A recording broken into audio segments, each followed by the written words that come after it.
Perbedaannya sih yang tadi saya sebutkan di awal.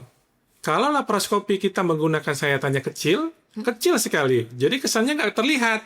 Malah kita nggak tahu bahwa dia sudah dioperasi. Proses pemulihannya sangat cepat sekali. Ya, bisa 3-4 jam pasien sudah bisa berjalan.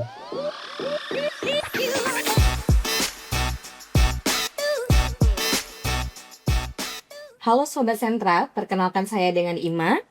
Selamat datang di Sentra Stage, tempat kita berbagi informasi dan edukasi kesehatan. Hari ini kita akan berbagi informasi dan kesehatan. Pembahasannya sangat menarik sekali, yaitu mengenai dengan laparoskopi. Tentunya dengan narasumber yang sangat berkompeten di bidangnya, dengan Dr. Edward, spesialis obstetri dan ginekologi. Halo dokter. Halo juga. Oke, selamat datang dokter. Sehat? Sehat. Oke, dokter boleh perkenalkan diri dokter dulu kepada teman-teman Sobat Sentra? Nama saya Dr. Edward Warpaung, saya dokter spesialis obstetri dan ginekologi di Rumah Sakit Sentra Medika Cikarang. Oke, terima kasih dokter. Dokter berarti kalau boleh tahu sudah berapa lama dok menjadi spesialis obstetri dan ginekologi ini dok? Sudah lama ya, sudah 15 tahun. Sudah melanglang Buana, Papua, Sulawesi, terakhir di sini. Berarti sudah cukup banyak untuk pengalamannya ya dok ya. Kita hari ini kan mau membahas mengenai dengan laparoskopi ya dok ya. Nah dokter, penyakit atau masalah kandungan apa saja sih dok sebetulnya yang bisa ditangani dengan operasi laparoskopi dalam bidang kandungan ini dok? Penyakit yang ditangani untuk bagian laparoskopi di bidang kandungan yaitu adalah penanganan di bidang kista, miom kecil atau miom besar, kemudian ada masalah kehamilan ektopik terganggu atau hamil di luar kandungan yang sudah pecah, yang banyak keluar darahnya. Kemudian kalau ada untuk tujuan program hamil. Baik dokter, tapi apakah semua masalah kandungan itu membutuhkan tindakan operasi laparoskopi atau tidak dok? Atau hanya beberapa bagian tertentu saja? Nah, untuk penanganan tertentu, tidak semuanya harus ditangani dengan tindakan operatif ini. Nah, perlu diketahui kalau laparoskopi ini adalah satu tindakan minimal invasif. Minimal artinya kecil sekali.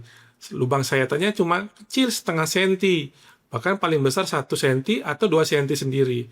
Kalau untuk laparoskopi yang dilakukan, itu bisa 1 lubang atau 3 lubang minimalnya. Kalau untuk 1 lubang, itu luka sayatannya bisa 2 senti, tapi untuk 3 lubang, itu biasanya setengah senti saja.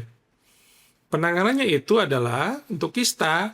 Kista biasanya kita akan lihat kalau kista di atas 4-5 cm, ya, atau untuk kista endometriosis di atas 3 cm, itu sudah ditangani. Biasanya kita lakukan kistanya itu kita kupas, ya. Kita kupas, kita tangani, kita kontrol, kemudian yang lainnya adalah miom. Miomnya itu mulai dari miom yang kecil sebesar biji jagung sampai miom besar, ya. Ada lagi dengan adenomiosis. Adenomiosis bisa saja ukuran 3 cm, 4 cm yang menimbulkan keluhan. Ingat ya, yang sudah menimbulkan keluhan. Gitu. Oh, baik. Berarti untuk saat ini tindakan laparoskopi itu apakah sudah banyak yang mengetahui atau tidak untuk pasien-pasien dokter ini, dok? Pasien-pasien saya sudah banyak yang mengetahui laparoskopi ini. Informasinya juga sudah banyak di media sosial. Kemudian bisa cari tahu, dan kalau penasaran silahkan datang ke sini. Oke. Dokter, kalau boleh tahu, untuk perbedaan operasi laparoskopi dengan operasi konvensional, itu tuh dalam kandungan perbedaannya apa ya dok ya?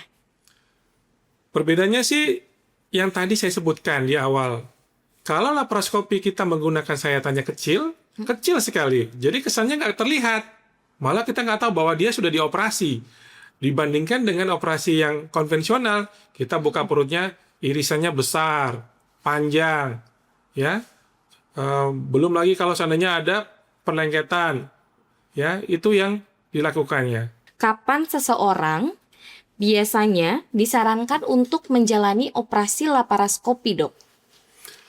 Nah, sekali lagi setelah kita lakukan pemeriksaan, kita lakukan USG, ya biasanya kita lakukan USG transvaginal untuk ibu yang atau pasien yang sudah menikah, kita lakukan transvaginal dan kita lihat kalau kista biasanya di atas 3, 4, 5 cm ya dan biasanya sudah ada keluhan.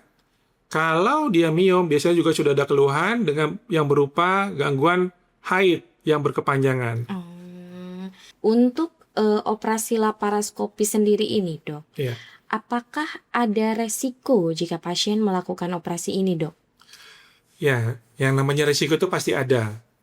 Ya, risikonya itu bisa ringan sampai mengkhawatirkan. Kalau risiko ringan, bisa saja itu nyeri bahu. Ya, jadi posisi pasien ini nanti kita akan miringkan posisinya kepalanya di bawah. Ya, kita miringkan pasiennya ke bawah sehingga kadang-kadang pada pasien tertentu itu akan mengeluh nyeri bahu. Ya, bahu di sini. Kedua, bisa saja dia mual atau muntah pada sesudah operasi selesai. Ya, itu biasanya yang ringan-ringan. Kalau yang operasinya secara medis, dia bisa perdarahan.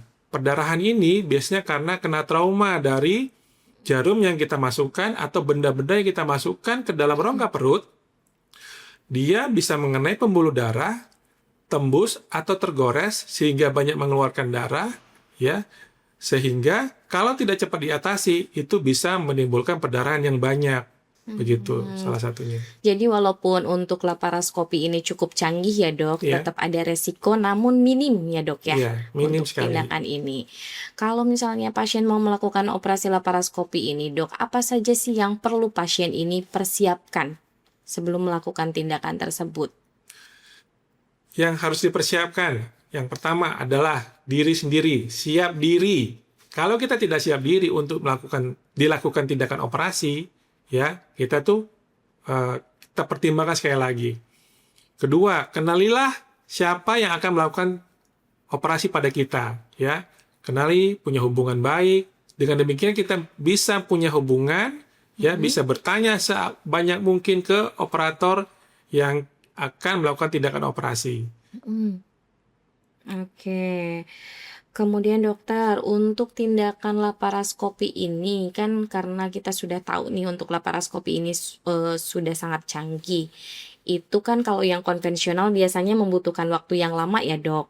Nah, kalau untuk laparoskopi sendiri, biasanya itu berlangsung berapa lama sih, Dok? Operasi laparoskopi itu paling cepat setengah jam, paling lama bisa 4 jam. Begitu. Berarti lebih cepat sebetulnya daripada yang Ya. konvensional. Bisa dibilang demikian. Oke. Untuk pemulihan laparoskopi sendiri, Dok, itu biasanya lebih cepat nggak dari yang konvensional? Proses pemulihannya sangat cepat sekali, ya. Bisa 3-4 jam pasien sudah bisa berjalan. Dan boleh pulang. 3-4 Iya, jam. bisa atau lebih lama 6 jam sudah bisa jalan, boleh pulang. Berarti bisa dilakukan 1 hari saja ya, Dok, ya? Bisa. 1 hari, misalnya pagi operasi, habis Sore itu boleh langsung pulang. Oke, berarti cukup keren ya, Dok, untuk tindakan ini. Nah, kemudian kalau misalnya pasien sudah dibolehkan untuk pulang nih, Dok, ada nggak sih, Dok, yang kan tentunya ada luka ya, Dok, ya, setelah tindakan laparoskopi itu. Bagaimana sih, Dok, cara pasien ini merawat lukanya agar tidak menimbulkan infeksi setelah tindakan tersebut? Ya, untuk perawatan luka yang sedemikian kecil setengah senti sampai 1 senti, ya, itu sebenarnya tidak seperti perawatan luka operasi konvensional yang biasa, yang lebih lebar. Ya, kita tinggal bisa dibilang lebih cepat, lebih mudah, dan tidak perlu dikhawatirkan. Yang penting lukanya kering, minum obat teratur, dan jangan basah. Itu saja. Jangan basah ya, Iya. jangan dipegang aja lukanya ya, Iya. Dok, ya, berarti. Nah, Sobat Sentra, untuk edukasi kali ini sangat menarik sekali. Sangat banyak sekali ilmu yang bisa kita ambil dari narasumber kami yaitu Dr. Edward. Dokter, kita kan mau mengakhiri podcast ini ya, Dok. Ada nggak sih, Dok, pesan untuk Sobat Sentra dari dokter mengenai dengan laparoskopi pada kandungan ini, Dok? Tindakan laparoskopi suatu tindakan yang minimal invasif. Artinya, kita memilih operasi yang pemulihannya cepat, lukanya kecil sekali, Jadi tidak perlu takut terlihat bekas operasi, ya. Dan pemulihan cepat. Pasien 1 hari boleh pulang. Begitu. Oke, dokter, terima kasih banyak sebelumnya ya dok ya, sudah memberikan edukasi kepada kami dan juga para sobat sentra sekalian.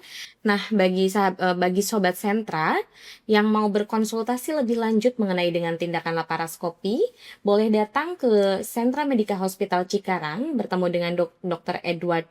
Untuk dokternya sendiri berpraktek di Sentra Medika Hospital Cikarang setiap Senin sampai hari Jumat dari jam 5 sore sampai dengan jam 8 malam.